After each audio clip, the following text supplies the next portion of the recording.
উন্নত কৃষি আৰু কৃষি প্ৰণালী কৃষি বিজ্ঞান কেন্দ্ৰ তিনিচুকীয়াৰ অধীনত স্বাৱলম্বিতাৰ উৎকৃষ্ট নিদৰ্শন বিলাহী খেতি আৰু খেতি পদ্ধতি। আহকচোন আজি আমি চাওঁ তেনেকুৱা এডোখৰ বিলাহী খেতি।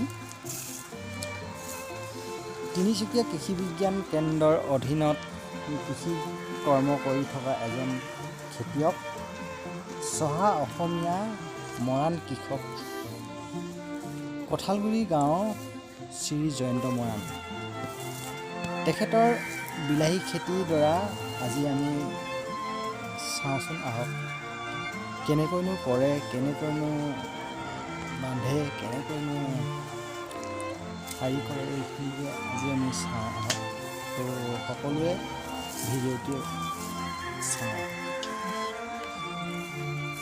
এয়া তেখেতৰ বিলাহী খেতিডৰা আপোনালোকে স্ক্ৰীনৰ পৰ্দাত দেখিবলৈ পাইছে।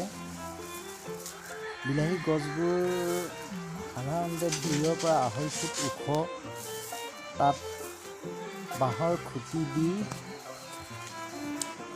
তাৰ বান্ধি দিয়া হৈছে। তাৰ 2 ফুট আৰু 3 ফুট কৰি বান্ধি দিছে।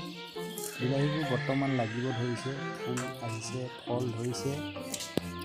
তেখেতৰ বিলাহী বাৰীখন দেখাত বৰ সুন্দৰ হৈছে।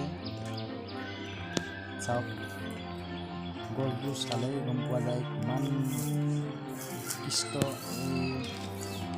জৈৱিকভাৱে কৰা এই খেতিডৰা। তেখেতে বৰ্তমানলৈকে